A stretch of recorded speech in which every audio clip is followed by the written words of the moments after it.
Kepada para sahabat dimanapun Anda berada, sahabat Pro NKRI garis lurus, juga sahabat yang ingin perubahan mendasar di Indonesia yang tidak bergantung pada uang asing dan asing, tetapi bergantung pada kekuatan anak bangsa yang saat ini tidak dipercaya, izinkan saya berbagi cerita.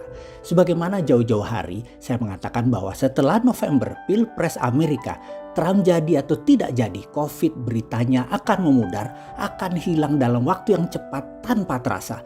Bukan COVID-nya hilang, COVID abadi bersama kita hingga akhir zaman. Namun COVID sejak saat ini mempunyai makna lain.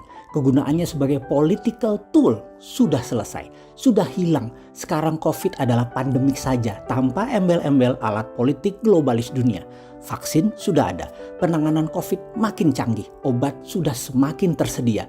Industri farmasi besar sudah panen sejak awal COVID dan dunia kesehatan punya arti lain sejak saat itu. Jadi ke depan COVID menjadi sudah tertangani dalam tanda petik dan kemudian kerasnya kehidupan kembali mulai lagi. Ke depan menjadi semakin berat, namun globalis yang panen di masa COVID ya itulah target mereka.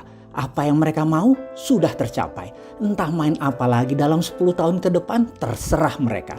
Ada pengalaman pribadi bersama ini. Bagi saya, di ujung persis Pilpres Amerika, 3 malam ke depannya saya demam.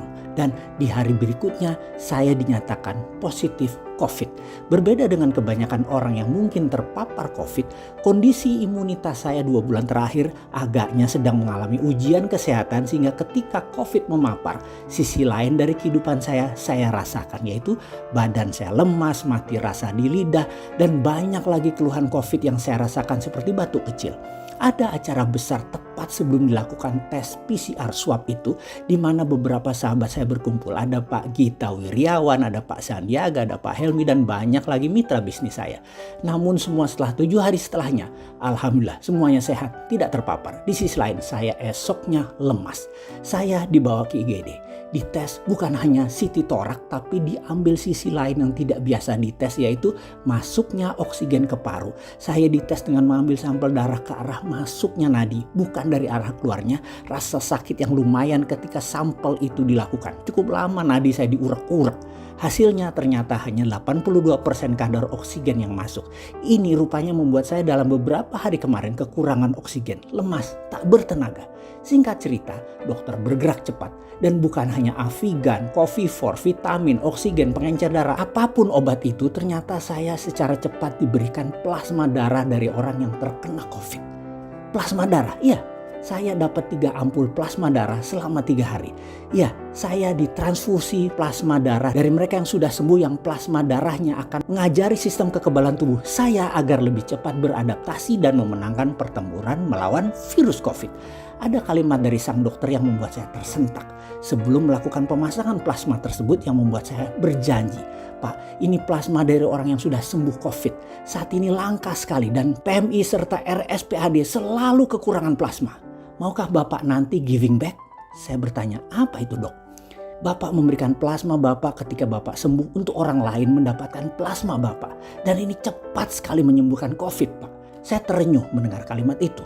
Saya bilang, saya tidak ingin berhutang pada kehidupan. Saya janji saya akan berikan plasma saya. Dan kemudian dokter menyalami saya dan berkata, terima kasih Pak. Sungguh ada banyak yang telah sembuh dari COVID, namun plasmanya yang bisa membantu sesama jarang yang mereka mau kasih.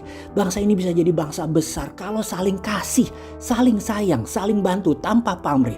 Apa yang dapat giving back lagi, terus bergulir. Demikian suara parau dari sang dokter berkata sambil memasang infus ke tubuh saya yang berisi donor plasma. Dia kemudian melanjutkan, metode ini pasti membuat COVID hilang dengan biaya murah. Tidak semua memang perlu plasma, tapi stoknya kurang Pak, kurang sekali. Biasanya dilakukan untuk kategori yang sudah severe atau agak berat. Sang dokter berbicara dengan nada parau. Saya hanya bisa diam, saya menyadari. Setuju, sangat setuju. Bangsa ini nggak kompak kali ya. Kenapa COVID yang salah satu metode penyelesaiannya memakai plasma darah kurang populer? Karena jarang yang punya kesadaran memberikan untuk sesama. Padahal plasma cepat sekali membantu pasien COVID memenangi perang melawan virus. Faktanya saat ini donor plasma darahnya langka. PMI butuh, RSPAD butuh. Yang terpapar yang butuh seperti saya yang bukan hanya perlu oksigen tapi juga perlu plasma, itu banyak yang butuh. Bagi saya, peristiwa bersama COVID bukan peristiwa yang biasa, namun sangat menggugah saya. Kesadaran saya muncul akan giving back untuk menyelesaikan COVID melalui plasma. Begini maksud cerita saya, saat ini lebih dari 380.000 orang telah sembuh dari COVID sehingga sudah memiliki antibodi. Ada baiknya memberikan sedikit plasmanya, katakan 50.000 orang saja, di mana saat ini dengan angka itu bisa-bisa musnah semua COVID dalam waktu yang cepat. Sekali lagi, tidak semua terkena COVID perlu plasma, namun kalau ada plasma tersebut akan membuat lebih cepat lagi penanganannya. Benar deh, COVID adalah contoh apakah bangsa Indonesia bangsa yang besar. Penanganan COVID dengan plasma adalah salah satu contoh giving back yang keren. Membuktikan dengan kekuatan sesama anak bangsa kita selesaikan COVID, kita tuntaskan COVID. Sahabat, di penghujung informasi ini kepada sahabatku yang telah memberikan donor plasmanya sehingga saya sembuh, saya ucapkan ribuan terima kasih. Pastinya saya tidak kenal Anda, tapi setidaknya telah membantu menolong saya. Saya bergetar mengucapkan syukur kepada tim dokter dan perawat yang dengan sigap membantu saya. Juga sesama tenaga kesehatan yang menangani COVID di seluruh Indonesia. Saya doakan terbaik pahala buat Anda semua. Sebagai bakti saya kepada sesama, walaupun sederhana, saat ini saya sedang mengantri untuk menyumbang plasma darah saya. Pasti banyak yang butuh sedikit giving back saya ini.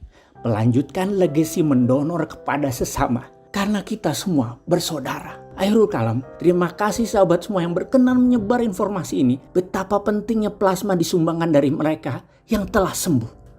Indonesia menang COVID.